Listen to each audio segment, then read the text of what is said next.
कर्पूरगौरं करुणावतारं संसारसारं भुजगेन्द्रहारं सदा वसन्तं हृदयारविन्दे भवं भवानी सहितं नमामि भवं भवानी सहितं नमामि। लोकाभिरामं रणरङ्गधीरं राजीवनेत्रं रघुवंशनाथं कारुण्यरूपं करुणाकरं तं श्रीरामचन्द्रं शरणं प्रपद्ये श्रीरामचन्द्रं शरणं प्रपद्ये।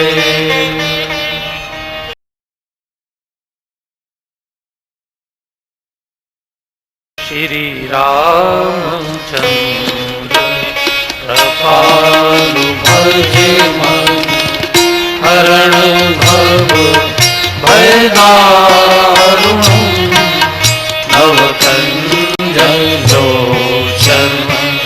कञ्जमुखकर कञ्जपद कञ्जारुणं कन्दर्प अगणित अमित छवि नव नील नीरज सुंदरं पटपीत मानव तड़ित रुचि शुचि नौमि जन प्रसुतावरं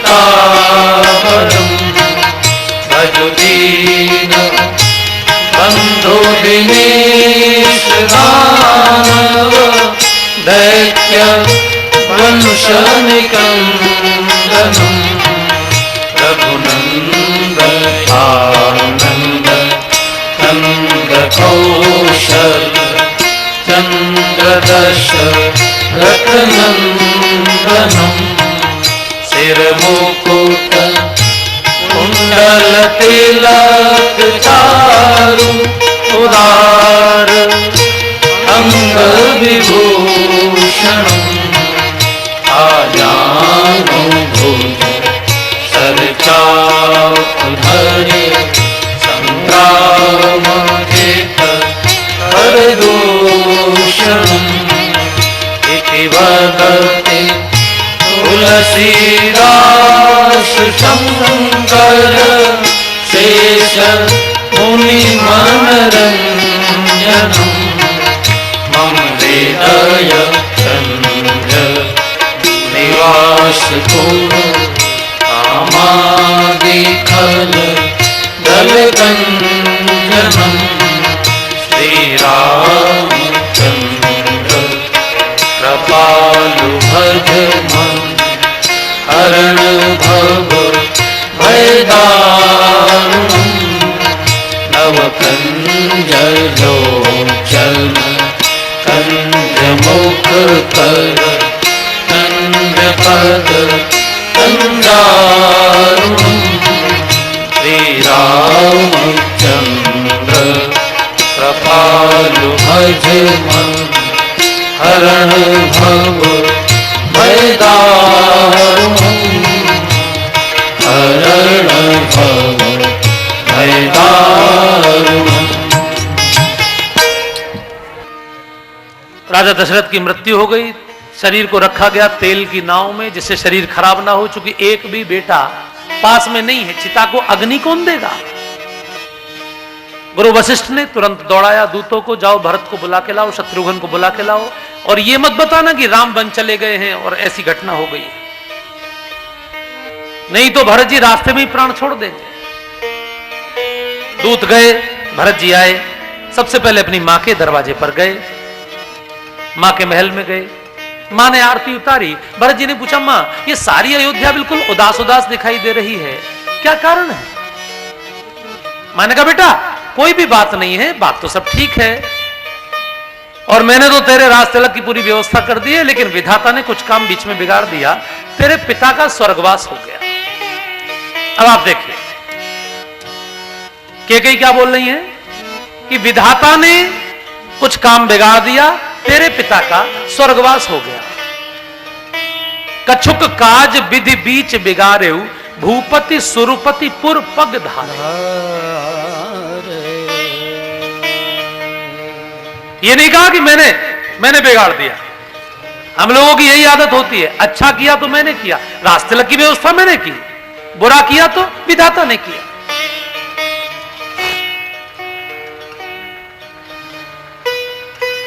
ये नियम है लोगों का। इसको थोड़ी कम करो, थोड़ा ध्यान दिया करो आवाज पर। और आप लोगों को कुछ बीमारी है क्या बीच में से उठने की? हे मिस्टर, इधर बैठो, यहां बैठो, आप बैठो भाई, वहीं बैठो। अभी जब भजन हुआ था तो क्यों नहीं उठे थे? इधर कोई इधर कोई इधर है। देखो ये नियम है, एक नियम समझ लीजिए, आगे बैठने वाले श्रोताओं के लिए नियम है कि वो तभी उठें जब कोई भजन हो रहा। भजन होता ही है हर 10-20 मिनट में, तो जब भी आपको उठना हो आप तब उठें जब कोई भजन हो रहा हो, उस समय किसी का डिस्टरबेंस नहीं होगा, नहीं तो मेरी ही धारा टूटती है उससे। आपका भी ध्यान रहे तो अच्छी बात है, आपके कारण भी धारा का टूटती है।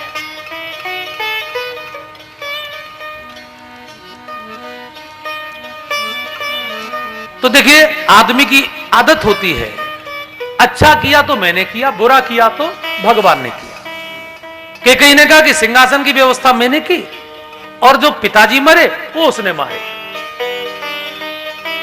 तो भरत तो हाय हाय करके जमीन पर लौट गए, तात तात हा तात पुकारी। भरत ने पूछा मां प्रभु कहां गए, फिर मेरे बड़े भैया कहां हैं? मां ने बता दिया, उन्हें तो मैंने बेटा वन भेज दिया, सारी बात सच सच बता दी। भरत जी कुछ बोले नहीं, भरत जी ने केवल आंखें बंद करके लंबी लंबी सांसें भरना शुरू किया। यह भी नियम है, अगर आपको कभी क्रोध आ रहा हो आप अपनी सांस की गति को बदल दीजिए। आपकी सांस की गति अगर बदल जाएगी तो आपका भाव भी बदल जाएगा। आप कभी अपने घर में 24 घंटे की क्रिया में आप ये देखिए अपनी सांस की गति को। जब आप भोजन करते हैं तो सांस की गति अलग होती है, जब आप सोते हैं तो सांस की गति अलग होती है, और अभी कथा सुनते हैं ना तो अभी सांस की गति अलग होगी। और जब आपको क्रोध आता है तो सांस की गति अलग होती है, करुणा आती है तो अलग होती है, काम आता है, शरीर में वासना आती है तो सांस की गति अलग होती है। हर रस में सांस की गति अलग हो जाती है। तो यदि आपको क्रोध आ रहा हो, कोई भी भाव अगर आपको चेंज करना हो, आप धीरे धीरे लंबी लंबी सांसें छोड़िए। भरत जी को बहुत तेज क्रोध आया, अपने पिता की मृत्यु इस मां के कारण हुई, मेरे भाई का वनगमन इस मां के कारण हुआ, क्रोध बहुत आया। लेकिन भरत जी साक्षात हंस हैं, वो केवल गुणों को चुनते हैं, अवगुणों को नहीं चुनते। उनके जीवन में क्रोध रूपी अवगुण है ही नहीं, इसलिए वो हमको भी सिखाते हैं। उन्होंने एक वाक्य बोला वहां, धीरज धरी भरी ले ही उसासा, धीरज धरी भरी ले ही उसासा, पापिन सब ही भांति कुल नाशा, पापिन सब ही भांति कुल नाशा, पापिन सब ही भांति कुल नाशा, पापिन सब ही भांति कुल नाशा। भरत जी ने कहा अरे पापिन, शांत हो गए सांस लेकर और धीरे से कहा पापिन। पहली बार मां ने सुना था अपने बेटे के मुंह से ये संबोधन। भरत जी जैसे संत तो कभी किसी को पापी नहीं बोलते, लेकिन मां को कहा पापिन, तूने सब प्रकार से मेरे कुल का सत्यानाश कर दिया, मेरे प्रभु को तूने वन भेज दिया, मेरे पिता को तूने मृत्यु के कारणों पे पहुंचा दिया। कौन है तू? तो नागिन से भी बुरी है। नागिन तो पैदा करते ही बच्चे को खा जाती है। अगर तू मुझे बचपन में ही मार दिया होता तो मेरे माथे पर इतना बड़ा कलंक। जन्मत काहे न मारे मोही, तूने मुझे जन्म देते क्यों नहीं मारा। को तू ऐसी सत्य कहो मोही, ए नागिन तू कौन है। उसके बाद कहते हैं कि भरत जी ने पूरे जीवन में कभी कैकेयी को मां नहीं कहा। कभी भरत जी कैकेयी के महल में नहीं गए थे जीवन में। तजो विभीषण बंधु पिता प्रहलाद भरत महतारी। भरत ने मां को त्याग दिया कि जिसको राम प्रिय नहीं है उससे मेरा कोई संबंध नहीं। और सीधे भरत जी शत्रुघ्न जी को लेकर चले। उसी समय वो दासी मंथरा नाम की जिसने सारी क्रिया की थी, वो मंथरा सज धज कर गहने पहनकर दौड़ी चली आई। सोचा कि शायद भरत जी इनाम देंगे। शत्रुघ्न जी ने पहचान लिया यही असली जड़ है। शत्रुघ्न जी का मतलब है कि जो घर में छुपे हुए असली शत्रु को पहचान ले। शत्रुघ्न जी ने एक लात मारी खींचकर, तो मंथरा की खोपड़ी जाके लगी सामने दीवार में। खोपड़ी फट गई, दांत टूट गए, खून की उल्टियां करने लगी। फिर वो चोटी पकड़कर घसीटने लगे उसको। भरत जी ने छुड़ा दिया। बोले बड़ी भैया अब जो हुआ सो हुआ, आओ, ये हमारा घर नहीं है, अब तू यहां से चल। और सीधे कौशल्या मां के भवन में जाते भरत जी ने बाहर से पुकारा मां। और जैसे ही मां ने सुना, मां को लगा जैसे मेरा राम आ गया। चूंकि भरत जी बिल्कुल राम जी जैसे थे। भरत राम ही की अनुहारी, भरत राम ही की अनुहारी। सहसा लखना सकहि नर नारी, सहसा लखना सकहि नर नारी। मंगल भवन अमंगल हारी, मंगल भवन अमंगल हारी। उमा सहित जेहि जपत पुरारी, उमा सहित जेहि जपत पुरारी। भरत राम ही की अनुहारी, भरत राम ही की अनुहारी। भरत जी और राम जी बिल्कुल एक जैसे लगते थे। बचपन में कोई पहचान नहीं पाता था कि राम कौन है, भरत कौन है। बिल्कुल एक जैसे। माताएं अक्सर धोखा खा जाती थी। कौशल्या मैया अक्सर भरत जी को अपना दूध पिला देती थी, कैकेयी मैया अक्सर राम जी को अपना दूध पिला देती। एक दिन दोनों माताओं ने राजा दशरथ से पूछा, महाराज ये हमारी समझ में नहीं आता कि दोनों में असली कौन है। ये राम है कि ये भरत है। हम लोग धोखा खा जाते हैं। अगर इनको पहचानना हो तो पहचान कैसे होगी। राजा दशरथ ने कहा, रानी ये तो बहुत सरल काम है पहचानना। रानी ने पूछा कैसे। राजा दशरथ ने कहा, कभी ध्यान से देखना, जब दोनों भाई आमने सामने बैठे हों तो ध्यान से देखना। एक भाई जो सामने वाले भाई के चेहरे की ओर निहारता होगा वो राम होगा। राम अपने भैया को इतना प्रेम करता है कि उसके चेहरे से दृष्टि हटाएगा ही नहीं। तो रानी ने कहा, लेकिन भरत जी को कैसे पहचानेंगे। तब राजा ने कहा, जो चेहरे की ओर देखता होगा ना रानी, वो राम है, और जो सामने वाले भाई के चरणों की ओर देखता होगा वो भरत है। भरत कभी चेहरे की ओर नहीं देखेगा, भरत हमेशा चरणों की ओर देखेगा। ये भरत जी हैं, एकदम राम जी जैसे लगते हैं। कौशल्या मैया ऐसे दौड़ी जैसे कोई गाय दौड़ती है अपने बछड़े की ओर शाम को जंगल से लौटकर, और आके भरत को छाती से लगा लिया। माता भरत गोद बैठारे। माता कितने बड़े मन की मां है। गोद बैठारे। आंसू पोंछ मृदु बचन उचारे। आंसू पोंछे मृद बचन उचारे। अजहु बछ बलि धीरज धरहु अजहु बाछी बले धीरज धरहु कुसुमय जानी शोक परिहरहु कुसमय जाने शोक परिहरहु अजहु बच्छ बल धीरज धरहु अजहु बाछी बले धीरज धरहु। श्री भरत जी को कौशल्या मैया ने बछड़ा कहा, मेरे बछड़े। कोई भी मां जब बच्चे को बहुत ज्यादा प्रेम करती है तो उसको बछड़ा बोलती है। ये जो वत्सल शब्द है ना, ये गाय बछड़े से ही बना है, क्योंकि सभी प्राणियों में गौ ही एकमात्र ऐसी प्राणी है जो अपने बच्चे को सबसे ज्यादा प्रेम करती है।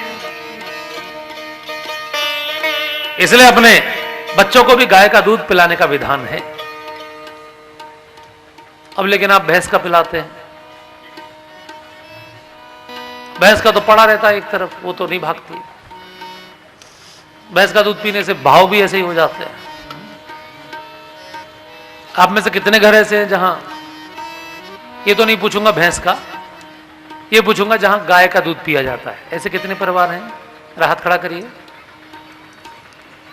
अच्छा, बाकी सब भैंस वाले ही हैं। ठीक है, कोई बात नहीं, अब मजबूरी है, क्या किया जाए।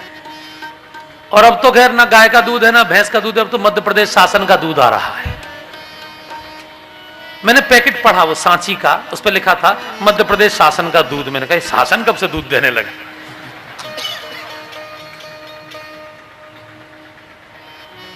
देखो भैया, गाय में तो होता है देवताओं का वास और भैंसे पर आते हैं यमराज।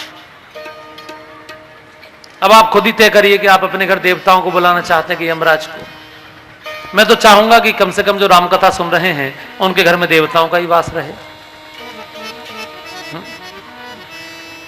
इसलिए गाय का दूध, और गाय का दूध भी देशी का, जर्सी का नहीं। देशी समझते हैं ना, जिसके कंधे उठी हुई होती है, जिसका कंधा ऊंचा होता है, उसको बोलते हैं संस्कृत में सूर्य नाड़ी।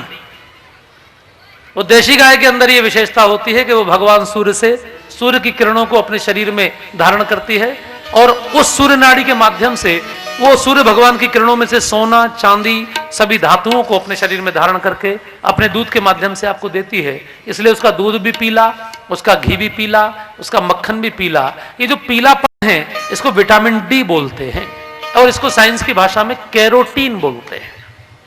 निकोटीन पॉइजन है तो कैरोटीन अमृत है। ये कैरोटीन आपको मिलता है गाय के दूध से, लेकिन देशी गाय के दूध से। जर्सी गाय थोड़ा दूध ज्यादा देती है, लेकिन उसके दूध में कोई तत्व नहीं होता। वो तो सुअर और गाय की मिक्स ब्रीड मिला के बनाई गई है। वो माता नहीं है।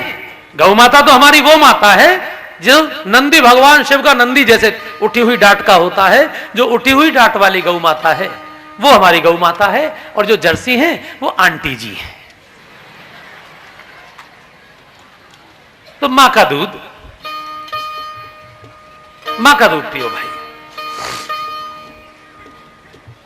गौ माता, उसके मूत्र में, उसके गोबर में, उसके दही में, उसके घी में और उसके दूध में भगवान स्नान करते हैं। पंचगव्य जो बनता है, जब भी आप घर में कोई बड़ा अनुष्ठान कराते हैं तो पंडित जी पहले आपको पंचगव्य पिलाते हैं। उसमें गौमूत्र भी पड़ा होता है, उसमें गोबर भी पड़ा होता है। 20 लाख प्राणियों में से एकमात्र ऐसा प्राणी है गाय, जिसके गोबर को, जिसके मूत्र को भगवान भी भोग लगाते हैं। कितना पवित्र प्राणी है गाय। और जिसके गौमूत्र को भगवान भोग लगाते हैं और हम लोगों की कृपा से वो कूड़े का भोग लगाती है।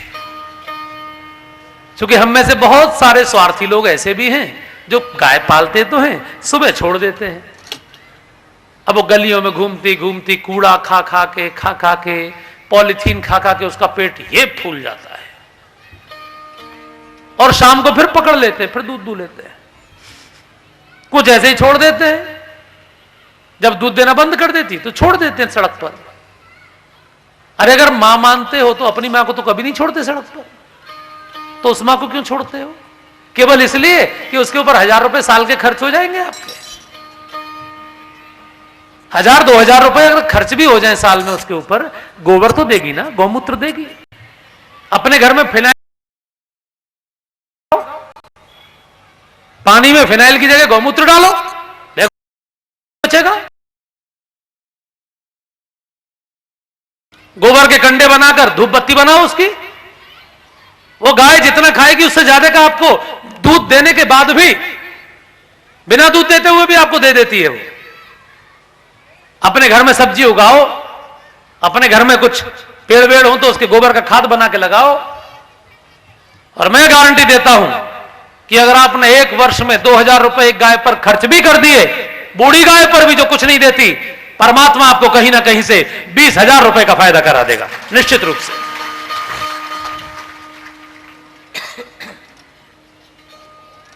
गौशालाओं में मत भेजो, अपने माता पिता को वृद्धाश्रम में मत भेजो, वहां बड़ी बेकदरी होती है। जो केयर आपके हाथ से हो सकती है वो दूसरे के हाथ से नहीं हो सकती। मैं तो चाहता हूं पूरे देश में कोई गौशाला ना चले।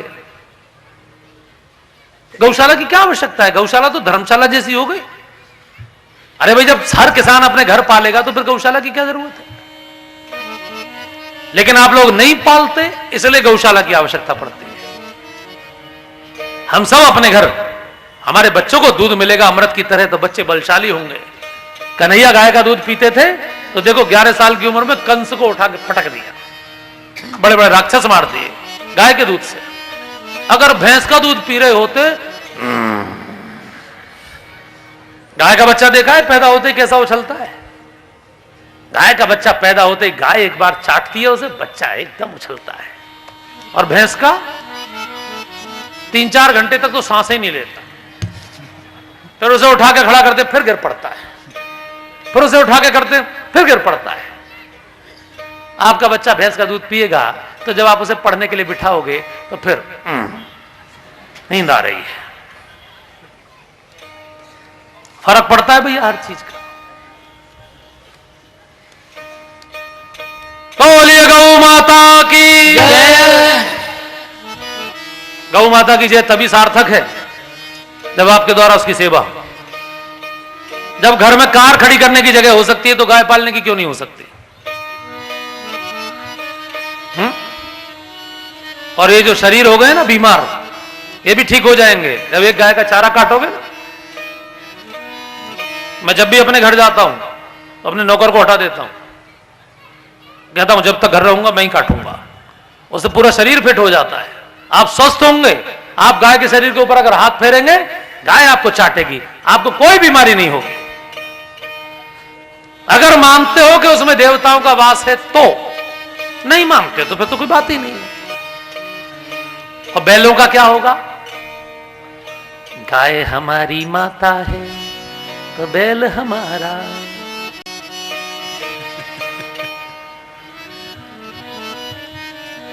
बैल का क्या होगा?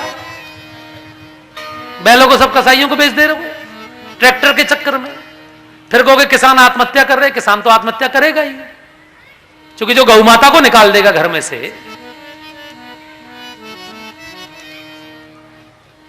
ट्रैक्टर में जानते हैं 35 रुपए लीटर, अब तो और महंगा कर दिया गवर्नमेंट ने, डीजल हो गया 36-37 रुपए लीटर। और एक ट्रैक्टर की मेंटेनेंस कम से कम वर्ष में 15-20 हजार की होती है। इतना महंगा डीजल, इतनी महंगी मेंटेनेंस, किसान कहां से ट्रैक्टर का खर्चा चलाएगा? अपने बैल होंगे तो बैलों का मूत्र होगा, बैलों का गोबर होगा, उसकी खाद बनेगी। गौमूत्र का इतना सुंदर कीटनाशक बनता है, आप बनाइए। 10 लीटर गौमूत्र में 1 किलो नीम की पत्ती कूट के डाल दीजिए, 250 ग्राम लहसुन डाल दीजिए, उसके मुंह को, घड़े के मुंह को मिट्टी से बंद करके दबा दीजिए मिट्टी में। 21 दिन बाद उसको निकाल लीजिए और उसे छानकर उस गौमूत्र को तांबे के पात्र में उबाल दीजिए। देखिए क्या शानदार कीटनाशक बनता है। बाजार से एक भी पैसे की दवाई खरीदने की जरूरत नहीं है। उसे 100 ml को आप 100 लीटर पानी में मिला के छिड़क दीजिए फसल पर, कोई कीड़ा नहीं लगेगा। अब इतनी सुंदर सुंदर विधियां हैं, तो किसान तो अपने आप अपनी आफत कर रहा है। यूरिया, कीटनाशक, इसी में बेचारे के सारे पैसे खर्च हो जाते हैं, रहे सही ट्रैक्टर में निकल जाते हैं। क्योंकि हमने अपने बैलों को छोड़ दिया। मैं समझता हूं कि आज से 20-25 साल पहले जब बैलों से खेती होती थी तब तो कोई किसान आत्महत्या नहीं करता था, और तब तो फसल भी इतनी नहीं होती थी। अब तो फसल भी ज्यादा होती है, तब उत्पादन भी इतना नहीं होता था, अब उत्पादन भी ज्यादा होता है।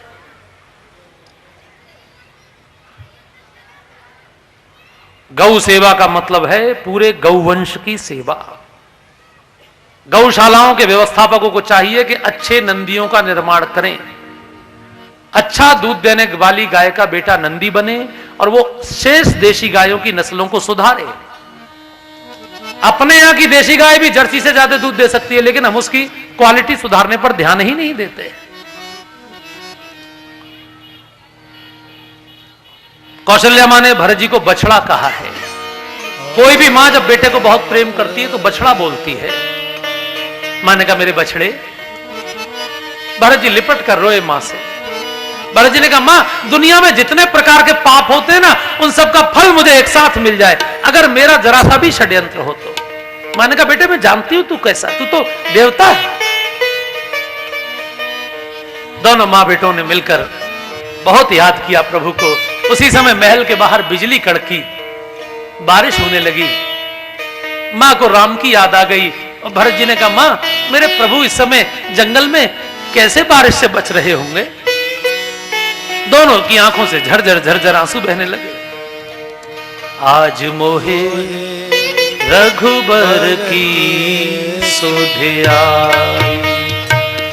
आज मोहे रघुबर की सुधिया, आज मोहे रघुबर की सुधिया, आज मोहे रघुबर की सुधिया।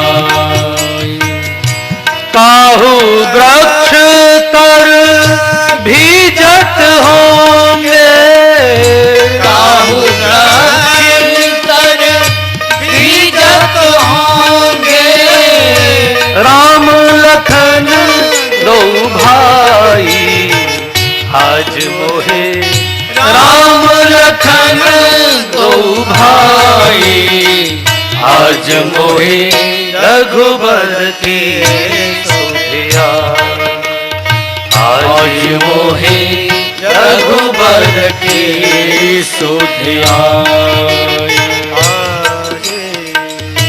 राम बिना मेरी सुनी अयोध्या, राम बिना भाव से गाइए। सुनी अयोध्या, लखन बिना ठकुराई, आज मोहे लखन बिना ठकुराई, आज मोहे रघुबर की सुधिया, आज मोहे रघुबर की सुधिया, आज मोहे रघुबर की सुधिया। दोनों माँ बेटे खूब रोए। भरत जी ने अपने पिता का संस्कार किया, सारे क्रियाकर्म बहुत विधि विधान से करके 13वीं के बाद सभा बैठी, और पूरी सभा ने कहा कि भरत जी, आपके पिता बहुत वचनों का पालन करने वाले थे, प्राण जाहि पर वचन न जाहि। आपके बड़े भैया भी वचन का पालन करने वाले थे, पिताजी के वचन का पालन करने के लिए वन चले गए। सबने एक आदर्श प्रस्तुत किया अपने जीवन में, अब आपकी बारी है। चूंकि पिताजी के 2 वचन थे बेटा, एक तो पूरा हो गया, राम ने कर दिया, अब दूसरा आपको पूर्ण करना है। और देखो भैया, किसी भी राज्य का सिंहासन खाली अच्छा नहीं लगता है, इसलिए सिंहासन को शोभायमान करो, सिंहासन पर बैठो। भरत जी उठकर खड़े हुए और हाथ जोड़कर सबको प्रणाम करके कहा, देखो आप जानते हैं आप मुझे बहुत प्रेम करते हैं सभी लोग, मैं जानता हूं कि आप मेरा भला चाहते हैं, मैं भी जानता हूं कि आप पिताजी का वचन पूरा करना चाहते हैं, अयोध्या का भला करना चाहते हैं, लेकिन मैं आपको एक बात बताए देता हूं कि यदि आप मुझे सिंहासन पर बिठाएंगे तो उसी दिन ये पृथ्वी पाताल में चली जाएगी। लोगों ने कहा ऐसा क्यों? बोले आप खुद सोचिए कि मेरा नाम कितना अपशकुन वाला है कि मेरा नाम सिंहासन के लिए प्रस्तावित मेरी मां ने किया, तो केवल मेरे नाम का प्रस्ताव आने से मेरे पिता की मृत्यु हो गई, मेरे भैया का वनवास हो गया, मेरी माताएं विधवा हो गई, इतनी बड़ी विपत्ति घर पर आ गई केवल मेरा नाम आने से। अभी तो मैं सिंहासन पर बैठा नहीं हूं, लेकिन केवल मेरा नाम आने से जब इतनी बड़ी विपत्ति मेरे परिवार पर टूट पड़ी, तो जब मैं सिंहासन पर बैठूंगा तो कितनी बड़ी विपत्ति टूटेगी। मुझसे बड़ा पूरी दुनिया में कोई पापी नहीं भैया, जिसके कारण प्रभु का वनवास हुआ। और मैं अपनी मां को दोष नहीं दूंगा, इसमें केकई मां का कोई दोष नहीं है। लोगों ने कहा फिर किसका दोष है? बोले मेरा दोष है। आप समझते नहीं है भैया, कहीं ना कहीं कोई भी मां जब किसी बच्चे के लिए अड़ती है तो अपने बच्चे की जिद पूरी करने के लिए। मेरी मां ने भी अगर मेरे पिता से वरदान मांगा तो कहीं ना कहीं उसने बचपन से अब तक मेरी आंख में सिंहासन का लोभ देखा होगा। देखिए ये संत होता है, संत जो होता है ना वो कभी दूसरे को दोष नहीं देता। हम लोग अपने ऊपर कोई विपत्ति आए दूसरे को दोष देते हैं, उसके कारण ऐसा हुआ। और संत क्या बोलता है? संत कहता है नहीं मेरे कारण ऐसा हुआ। तो भरत जी ने सारे का सारा दोष अपने ऊपर लिया। लोगों की आंखों में आंसू आ गए, कितना बड़ा महापुरुष है। और भरत जी ने कहा मेरी घोषणा को सुन लीजिए, कल प्रातःकाल होते ही, सूर्य निकलते ही मैं चित्रकूट जाऊंगा। एक ही आंख यही मन माही, प्रातःकाल चले हम प्रभु पाही। प्रातःकाल होते ही मैं कल भगवान को मनाने चित्रकूट जाऊंगा। आप में से जो मेरे साथ चलना चाहें वो चल सकते हैं।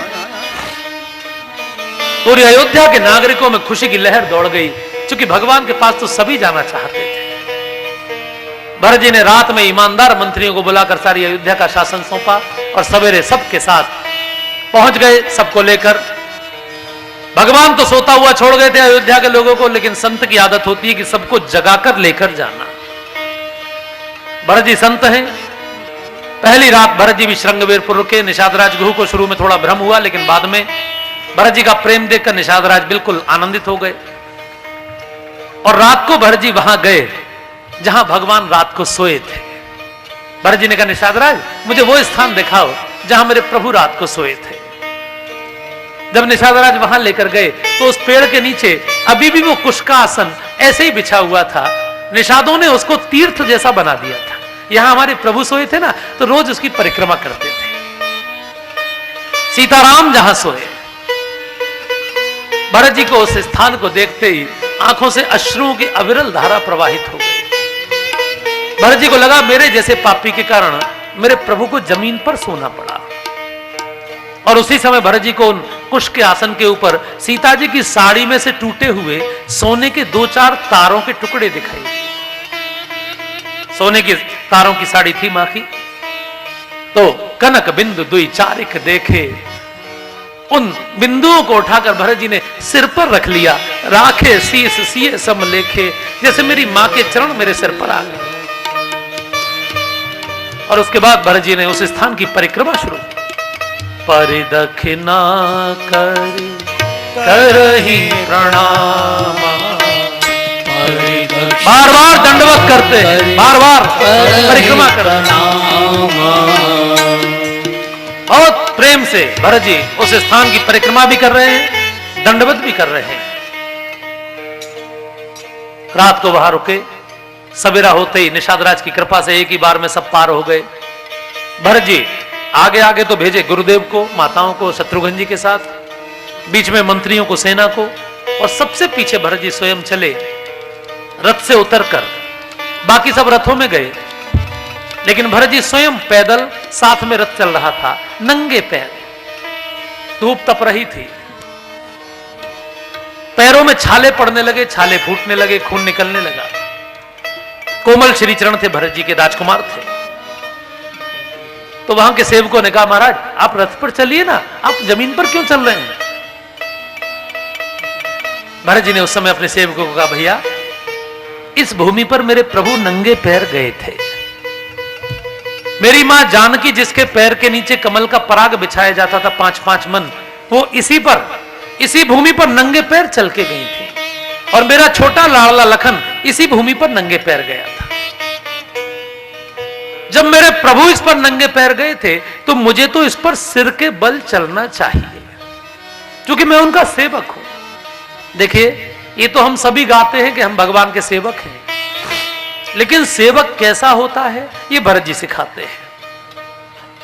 सब थे सेवक धर्म कठोरा, सब ये चौपाई सबको याद हो, बहुत अच्छा। धर्म कठोरा, सिर भर जान उचित अस मोरा, सिर भर जान उचित अस मोरा।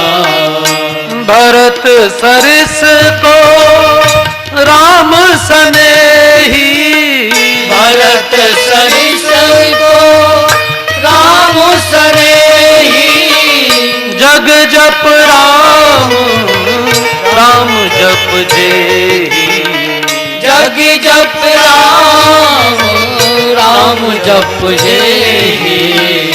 सब थे सेवक धर्म कठोरा, सब थे सेवक धर्म कठोरा। भरत जी ने कहा सेवक को सिर के बल चल के जाना पड़ता है। सिर के बल चलने का मतलब समझते हैं? सिर के बल का मतलब क्या होता है? अपने अहंकार को नीचे करके जाना। भगवान की सेवा में अपने जीवन में कोई अहंकार ना रहे, उसको कहते हैं सिर के बल चलना। आप कल्पना करिए 14 वर्ष श्री भरत जी उस घटना के बाद कभी भी पैर में चप्पल नहीं पहनी, नंगे पैर। 14 वर्ष तक श्री भरत जी ने एक भी दिन थाली में भोजन नहीं किया, ना रोटी खाई, ना चावल खाया, ना दाल खाई, ना कोई सब्जी खाई, ना कोई कंद खाया, ना कोई मूल, ना कोई फल। चूंकि चित्रकूट में देखकर आए थे मेरे प्रभु कंदमूल फल खाते हैं, तो भोजन पर मेरा अधिकार नहीं है। जब पहुंचे वहां पर तो गुरु वशिष्ठ ने जब बताया कि आपके पिताजी की मृत्यु हो गई राम, भगवान ने अपने हाथों से अपने पिताजी का पिंडदान किया चित्रकूट के रामघाट पर। और आप जानते हैं कि जब पिंडदान होता है तो पिंड काय के बनते हैं? जौ के आटे के। तो गुरुजी ने लक्ष्मण जी को कहा, बेटा तब तक मैं पूजा करा रहा हूं, तू जौ का आटा ले आ, पिंड बनाने हैं। लक्ष्मण जी वहां से गए नहीं, वहीं खड़े रहे। दोबारा गुरुजी ने कहा, बेटा थोड़ा जौ का आटा ले आ लखन। लक्ष्मण जी फिर भी नहीं गए। और जब तीसरी बार कहा गुरुजी ने, बेटा थोड़ा जौ का आटा ले आना, तो सुमित्रा माँ ने लखन को डांटा, लखन तू जाता क्यों नहीं है? गुरुजी इतनी देर से कह रहे हैं जौ का आटा लेकर आ, तू सुनता नहीं है? लक्ष्मण जी की आंखों में आंसू आ गए, बोले माँ न तुझे पता न गुरुजी को पता, जब से हम आए ना माँ हमने आटे का स्वाद ही नहीं चखा है। यहाँ ना चावल मिलता है, ना आटा मिलता है, ना दाल, ना सब्जी। माँ भोजन नहीं किया हमने तब से, हम तो केवल कंदमूल फल खाते हैं। इस पूरे वन में कहीं आटा नहीं होता, कहीं कोई अन्न नहीं होता। तब अयोध्या के लोग उस दिन बहुत रोए थे कि हमारे प्रभु किस परिस्थिति में जीवन को जी रहे हैं। न सोने को कोई आसन है, जमीन पर सोते हैं, न खाने को रोटी है। उस दिन के बाद भरत जी ने रोटी की तो बात छोड़िए, कभी कंदमूल फल भी नहीं खाए। फिर आप सोचेंगे क्या खाया? तो 14 वर्ष तक श्री भरत जी ने गाय के गोबर में से जौ के दाने बीनकर, अन्न के दाने बीनकर, उनको धोकर सुखाकर, उनका सत्तू बनाकर उनको पाया। गाय के गोबर में से अन्न के दाने बीनकर, उनका सत्तू बनाकर उनको पाया भरत जी ने। 14 वर्ष उस पर गुजारा हुआ। और मैं गारंटी देता हूं आपको, तन और मन अगर दोनों शुद्ध करने हो, आप किसी भी देशी गाय को जौ खिलाइए, गेहूं खिलाइए साबुत, वो तीसरे दिन उसके गोबर में से निकल आएंगे। और उनको धोकर सुखा लीजिए, उसको पीस लीजिए।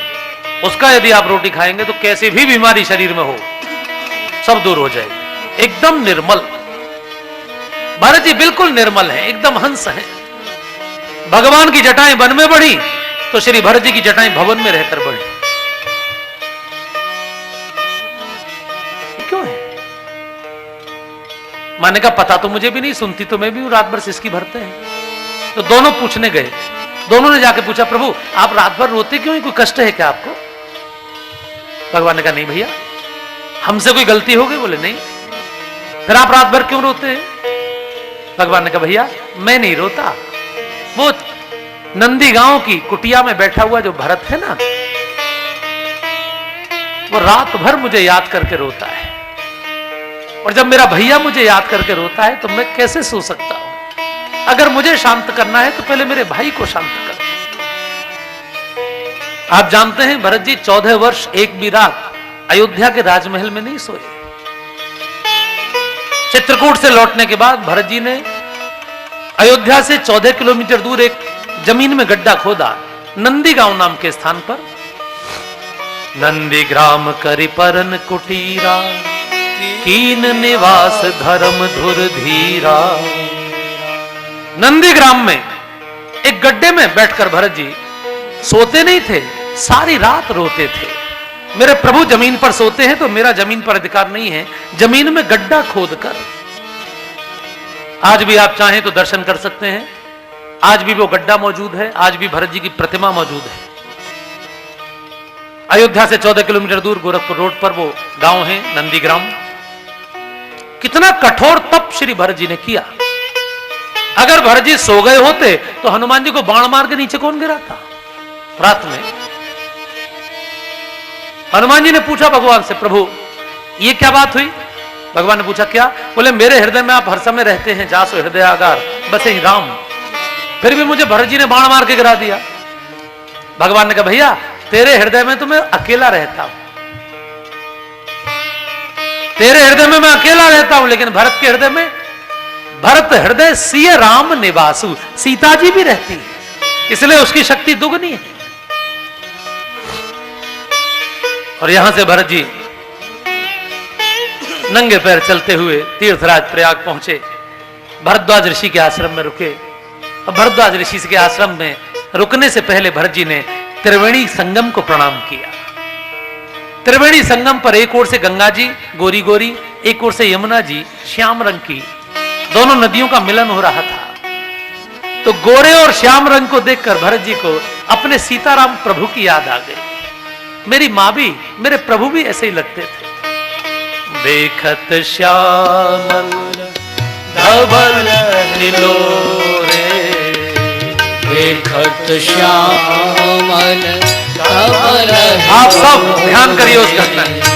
पुलक शरीर भरत कर जोरे, पुलक शरीर भरत कर जोरे। मांगू भीख त्याग निज धर्मु, मांगू भीख त्याग निज धर्मु। आरत काह न करई कुकर्मु, आरत काह न करई कुकर्मु। सीताराम चरण गति मोरे, सीताराम बहुत सुंदर चौपाई है, सभी का ही। रति मोरे। अनुदिन बढ़ई अनुग्रह तोरे, अनुदिन बढ़हि अनुग्रह तोरे। संगम के तट पर श्री भरत जी ने त्रिवेणी को प्रणाम किया और कहा मैं भीख मांगता हूं हे प्रयागराज।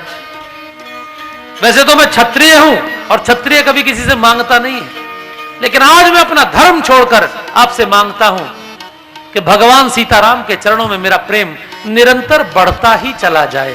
सीताराम चरण रति मोरे अनुदिन बढ़ई। आइए ऐसा पावन वरदान हम लोग भी मांगे।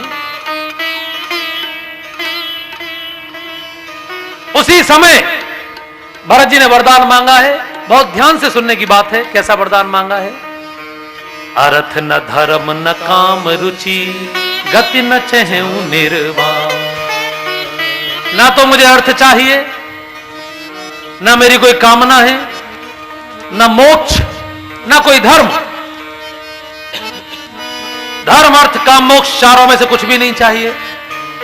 पहली बार कोई आदमी तीर्थराज प्रयाग में ऐसा आया था कि जो कुछ मांग नहीं रहा था। प्रयागराज को बहुत आश्चर्य हुआ, भैया इनमें से कुछ नहीं चाहिए तो फिर क्या चाहिए आपको? खास बात है क्या? प्रवचन के बीच में नहीं।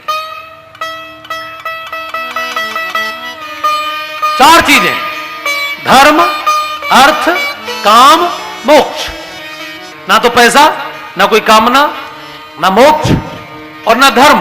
धर्म माने जैसे पिता का धर्म होता है पुत्रों का रोजगार लगवाना, बहन का धर्म होता है, भाई का धर्म होता है, पत्नी का धर्म होता है। बोले मुझे कुछ नहीं चाहिए चारों में से। प्रयागराज ने पूछा फिर क्या चाहिए? बोले जन्म जन्म रति राम पद, यह वरदान ना। जन्मों जन्मों तक मेरा प्रेम भगवान के चरणों में बना रहे, बस ये चाहता हूं। कितना सुंदर वरदान है।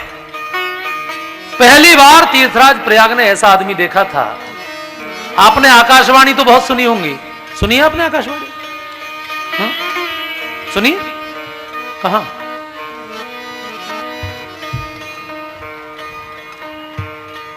अरे रोज सुनते हो आकाशवाणी, तो जब रेडियो खोलते होगे बोलता है ना आकाशवाणी है। आकाशवाणी तो सभी सुनते हैं, लेकिन आपने जलवाणी नहीं सुनी होगी आज तक। तीर्थराज प्रयाग के संगम में से वाणी प्रकट हुई। तीर्थराज प्रयाग के संगम में से, गंगा यमुना के मिलन के जल में से वाणी निकली। इतनी सुंदर वाणी निकली है। ये चौपाई हम सब गाएंगे, क्योंकि ये चौपाई हमको सिखाएगी कि साधु बनने के लिए घर छोड़ने की आवश्यकता नहीं है। तीर्थराज प्रयाग ने अगर इस दुनिया में सबसे बड़े साधु का प्रमाण पत्र किसी को दिया है तो वो श्री भरत जी को दिया है। तात भरत तुम सब विधि साधु, तात भरत तुम सब विधि साधु। राम चरण अनुराग अगाधु, राम चरण अनुराग अगाधु। तात भरत तुम सब विधि साधु, तात भरत तुम सब विधि साधु। हे भरत जी, आप सब प्रकार से साधु हैं। ये मैं नहीं बोल रहा, ये कोई देवता, कोई राजा नहीं बोल रहा, कोई संस्था नहीं बोल रही। कौन बोल रहे हैं? तीर्थों के राजा प्रयाग संगम के जल में से वाणी निकल रही है। आप दुनिया के सबसे बड़े साधु हैं। तो देखिए, भरत जी क्षत्रिय हैं और भरत जी गृहस्थ हैं और भरत जी राजकुमार हैं, लेकिन सबसे बड़े साधु की उपमा उन्हीं को मिली है। और उसमें गुण कौन सा है? राम चरण अनुराग अगाधु। भगवान राम के चरणों में उनका अत्यंत प्रेम है, ये उनका गुण है। तो हम सब, चाहे माताएं हो चाहे पुरुष हो, साधु हम सब हो सकते हैं, घर में रहकर हो सकते हैं। भगवान में चरणों में प्रेम का अर्थ है भगवान के आचरण में प्रेम करना। पंडित मदन मोहन मालवीय काशी में जिस समय शरीर छोड़ रहे थे, अपने पुत्र को कहा, बेटा मुझे काशी से बाहर लेकर चलो, मैं काशी में नहीं मरूंगा। उनके पुत्र की आंखें आश्चर्य से फैल गईं कि दुनिया मरने काशी आती है, काशी में मोक्ष मिलता है, और आप कह रहे हैं मैं काशी में नहीं मरूंगा? मालवीय जी ने कहा, हाँ मैं काशी में नहीं मरना चाहता। बोले क्यों? बोले मैं जानता हूं कि विश्वनाथ मोक्ष दे देते हैं और मैं मोक्ष लेना नहीं चाहता। पुत्र ने कहा, फिर क्या लेना चाहते हैं?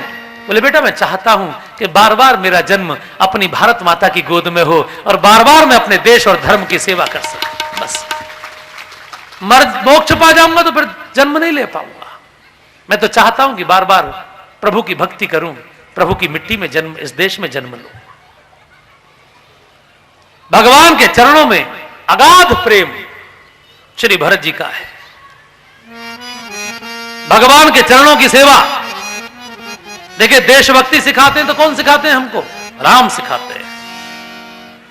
जब लक्ष्मण जी ने कहा प्रभु लंका जीतने के बाद आइए लंका को ही राजधानी बना लें, भगवान ने कहा नहीं लक्ष्मण, अपि स्वर्णमयी लंका नामे लक्ष्मण रोचते जननी जन्म भूमिश्च स्वर्गादपि करियसी।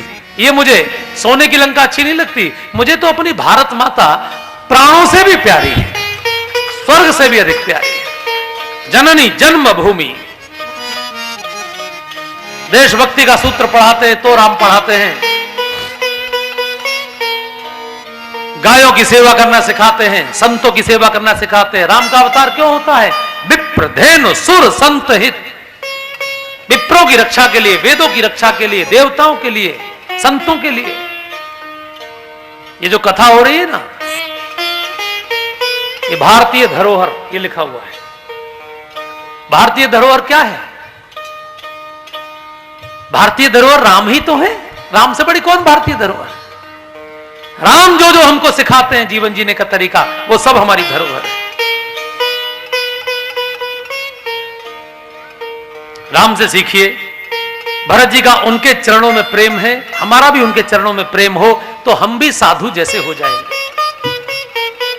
इसलिए हमारे यहां बहुत सुंदर एक भजन गाया जाता है, भरत जी ने भी गाया कि मुझे और कोई आसरा नहीं चाहिए प्रभु, आपके दोनों चरणों का आसरा अगर मुझे मिल जाए तो मेरा जीवन सफल हो जाए।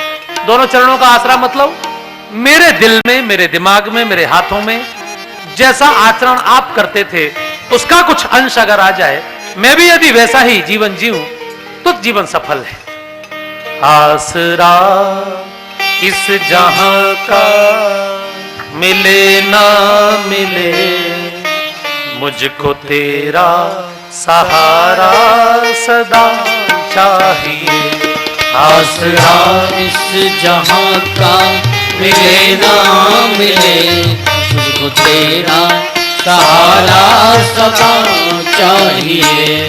चांद तारे फलक पर दिखे ना दिखे, चांद तारे फलक पर दिखे ना दिखे, चांद तारे फलक पर दिखे ना दिखे, चांद तारे फलक पर दिखे ना दिखे, मुझको तेरा नजारा सदा चाहिए। मुझको तेरा नजारा सदा चाहिए। आसरा इस जहां का मिले ना मिले, मुझको तेरा सहारा सदा चाहिए।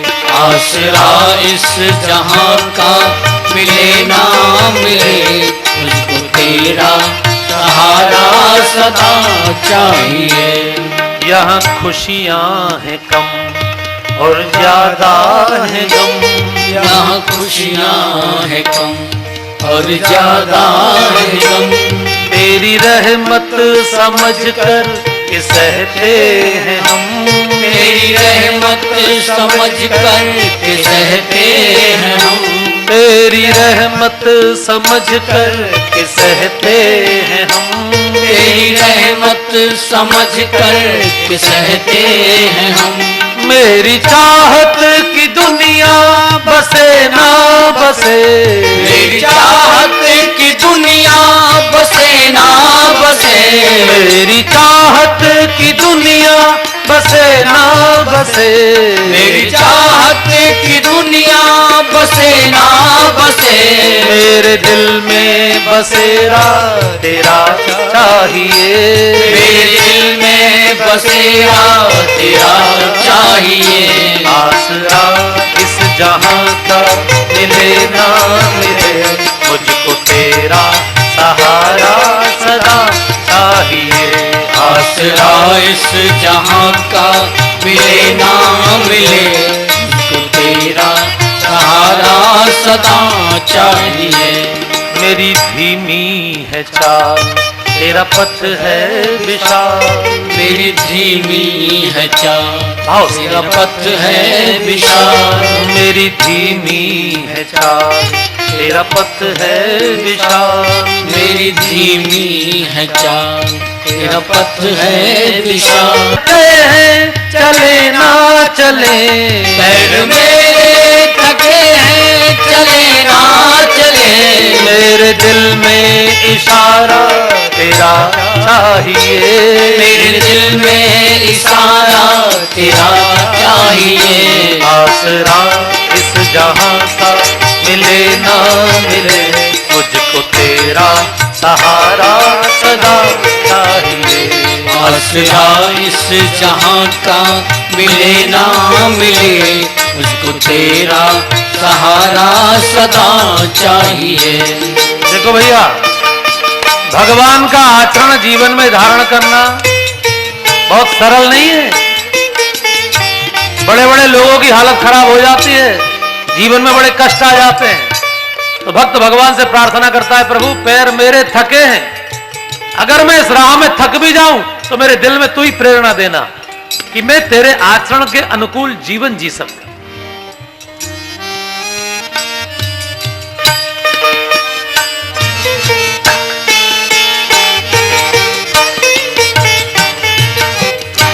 कभी अनुराग है, कभी वैराग्य है।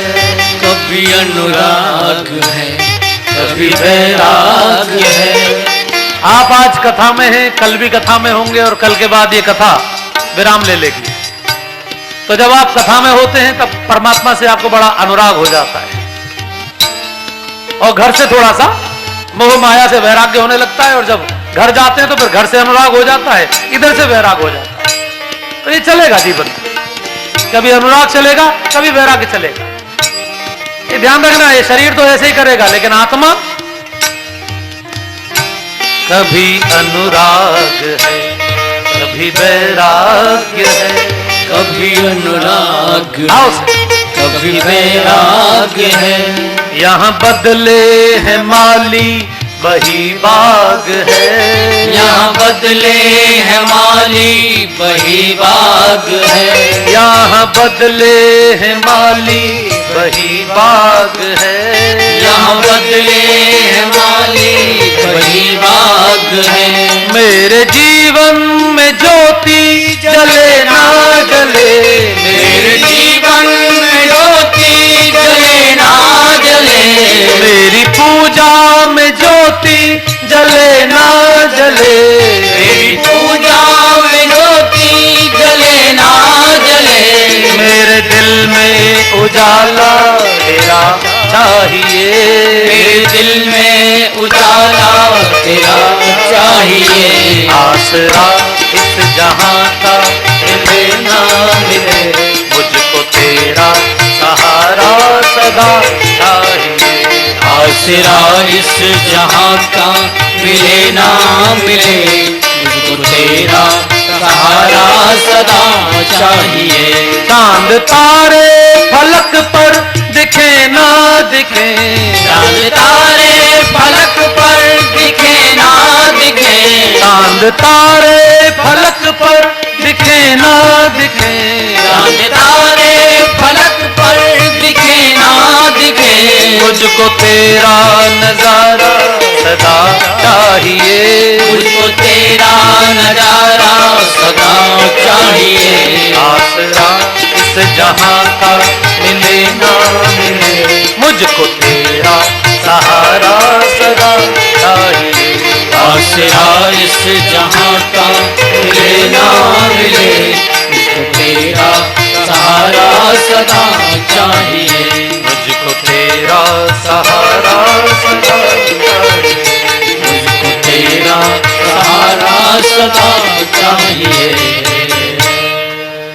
भगवान ने उनसे कहा, देख भैया, संपत्ति बांटने वाले तो दुनिया में बहुत होते हैं, लेकिन विपत्ति अपना भाई ही बांट पाता है। विपत्ति में बाकी सब चले जाते हैं मेरे भाई, विपत्ति में तो अपना भाई ही काम आता है। तूने देखा ना भैया, सिर पर जब तलवार पड़ती है तो दाहिना हाथ ही रोकता है, वो जानता है कि मैं कट जाऊंगा, लेकिन वो सिर को नहीं कटने देता, अपना हाथ उठा देता है, लुहान हो जाता है, और जब दोबारा तलवार पड़ती है तो वही हाथ फिर उठता है, वही घायल हाथ। भगवान बोले हैं, ओढ़ियहु हाथ असन के घाये, तलवार के घाव को अपना ही हाथ रोकता है। वैसे ही घर में आई हुई विपत्ति में अपना ही भाई सहायता करता है। तो भैया, ये 14 वर्ष की जो विपत्ति आई है, आओ हम सब मिलकर इसको आपस में बांट लें। देखिए, पूरे रामचरितमानस में ये ऐसा प्रसंग है जो हमको सीखने जैसा है। कलयुग के भाई आपस में कई बार संपत्ति पर झगड़ते हैं। त्रेता के ऐसे भाई हैं जो आपस में विपत्ति बांटते हैं। संपत्ति तो इनके बीच में फुटबॉल जैसी हो गई, उधर से भरत जी ने लात मारी, इधर से राम जी ने लात मारी।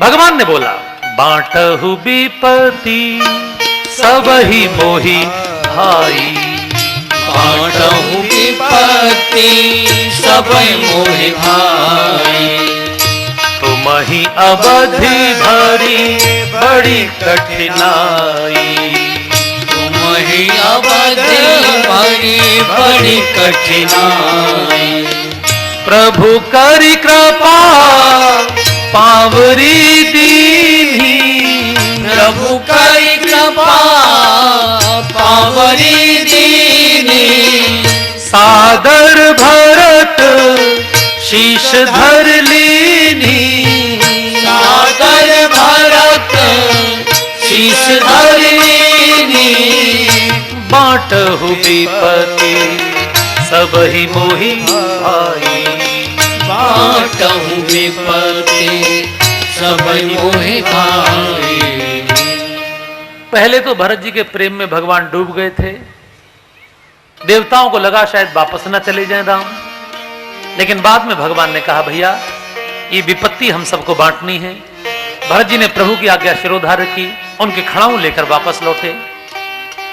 अगर आपको प्रेम देखना हो कि भगवान से प्रेम कैसा होता है, तो कभी आप चित्रकूट जाइए और वहां आपको पिघले हुए पत्थर मिलेंगे। आपने कभी पिघले हुए पत्थर देखे? तो यदि आप पिघले हुए पत्थरों का फर्श देखना चाहते हैं, तो चित्रकूट की 6 किलोमीटर की परिक्रमा में वो जो पॉइंट है जहां भरत और राम का मिलन हुआ था, उस पॉइंट पर वो पूरा फर्श पिघले हुए पत्थरों का है। जैसे पत्थर पिघल के दोबारा जम गए हो, बिल्कुल ऐसा फर्श है। आज तक आपने ऐसे दूसरा फर्श नहीं देखा होगा कहीं, क्योंकि जब भरत जी रोते थे तो पत्थर पिघलते थे। भगवान ने उनको कंधे से लगा के कहा था, बेटे अयोध्या से तो मैं निकल गया, तू मुझे यहां से भी निकलवाएगा? भरत जी ने पूछा, क्यों? बोले, तू जब रोएगा तो सारा पहाड़ ही पिघल जाएगा, फिर मैं कहां रहूंगा? आज भी उन पिघले हुए पत्थरों में प्रभु के निशान हैं, पैरों के। द्रवही वचन सुनि कुलिस पषाणा, गोस्वामी ने लिखा है, जिनके वचनों को सुनकर वज्र जैसे कठोर पत्थर पिघल जाते थे, वो भरत जी। कितना प्रेम होगा। एक बार भरत जी राम का नाम गाते थे, पत्थर पिघलते थे।